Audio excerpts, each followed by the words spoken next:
This week, the Anti-Defamation League reported that since the Hamas attack on October 7th in Israel, anti-Semitic incidents here in the U.S. have increased by nearly 400%. That rise also echoed by several other U.S.-based advocacy groups since the war began. And Democratic Congressman Jared Moskowitz, Florida, joins us now. Congressman, thank you very much for joining us. And I know this hits home for you. Last night, you posted this on social media saying, "Today, the temple I belong to was targeted by 5 people wearing ski masks and shouting, 'Kill the Jews,' as congregants left. These people are not interested in protesting policy.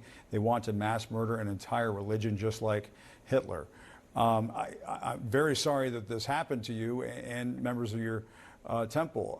Where is all of this heading? Jim, thanks for having me. Thanks for having this discussion. Jim, I don't know where it's heading, but it's not heading in a good direction. It's extremely troubling, right? We've gone from the barbaric events of October 7th to obviously a war in Gaza in which people can argue both sides of, but now this has gone into a horrible place that reminds the Jewish community, quite frankly, of the reason why Israel was created in the first place. It's because there is a tremendous amount of anti-Semitism in the world. We are no longer debating Israel policy. A lot of these protests you see, whether it's in Russia or in the UK or in France or even on college campuses here, you see the signs that say gas the Jews, kill the Jews. They're not talking about Israel policy. From the river to the sea is not a two-state solution, Jim. I'm for a two-state solution. I think the Palestinians should have a state. I've thought that my entire life. But now they're talking about eliminating the entire state of Israel, and they're advocating for the mass murder of Jews. And so, you know, this has gone, unfortunately, to a very dark place, and the Jewish community has seen this before. And I want to get your thoughts on the situation in Dagestan. In Russia, the protesters at this airport reportedly making anti-Semitic comments after a flight arrived from Tel Aviv. I mean, it just looks like a wilding broke out inside this airport and out on the tarmac. What are your thoughts on all of this? It seems like it's spreading across the world. Well, look, that was an angry mob that broke through security at an airport looking for Jews. They saw a plane come in from Tel Aviv, and they were looking for Jews. And I'm pretty sure, Jim, they were not looking to have a robust foreign policy conversation, right? They were looking to cause harm to folks getting off the plane from Tel Aviv. And so we're seeing this. We saw Jewish students at Cornell not being able to leave the cafeteria. We saw Jewish students the other day being locked in a library. And so, you know, this is something that we're seeing all across the world, in which Jews are being targeted.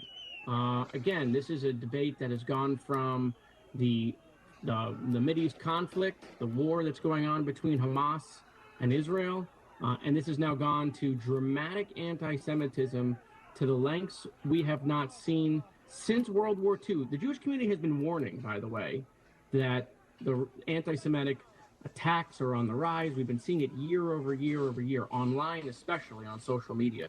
But now we're seeing, unfortunately, in visual pictures, the fruition of all of that anti-Semitism. Let me get back to the Israel-Hamas war. We're receiving word this evening that the Israeli military said that its aircraft struck military infrastructure in Syrian territory in response to launches toward Israel coming from that country. Are you concerned about this conflict widening in a way that could potentially draw in the U.S.? Of course. I have no doubt that the Biden administration, who's done a tremendous job, by the way, but the Biden administration is deeply worried, as am I, in Congress, of this widening beyond the current conflict.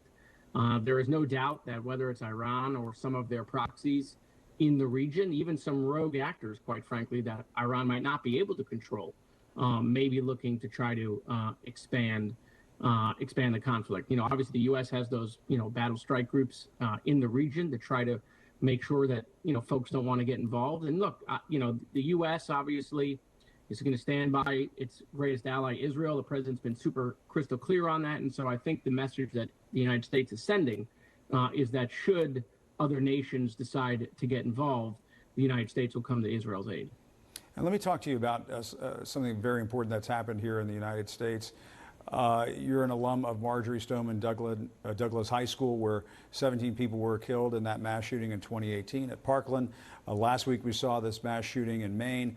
Tonight, our Shimon Prokupez is reporting that the Maine National Guard had asked local police to check on that reservist who ended up killing 18 people prior to the shooting, after a soldier became concerned that this eventual gunman would snap and commit a mass shooting.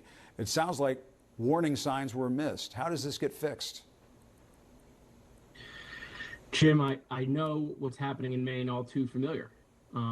We had the same issue at Marjorie Stoneman Douglas in Parkland. The warning signs of the former student were everywhere. Killing animals, police coming to the house dozens of times, tips to the FBI.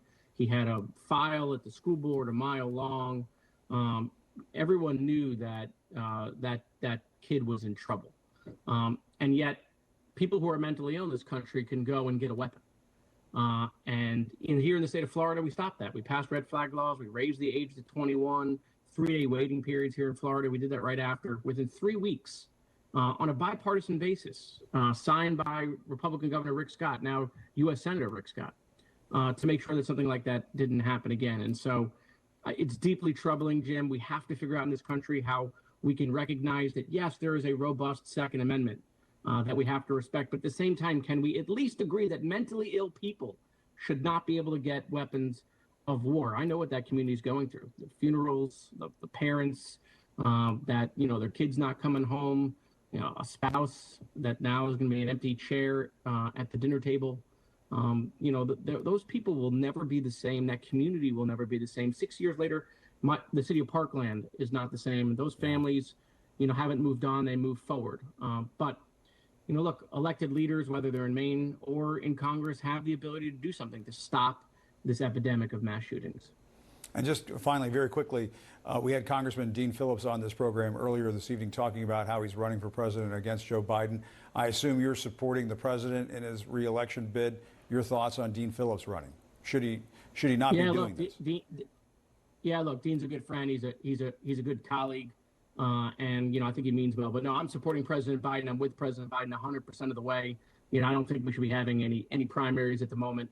Let the Republicans have the mess of the primary they're having. I think we should be laser focused on one goal, and that is defeating former President Trump. He's an existential threat, not just to this country, but to the world. Even at this fragile time, the idea of Donald Trump coming back and being so unpredictable, and with the policies he's been espousing on the trail, I just think that it's so important that Democrats do everything they can to unify around President Biden. All right, Democratic Congressman Jared Moskowitz of Florida, thank you very much for your time. We appreciate it. Thanks for staying up late for us.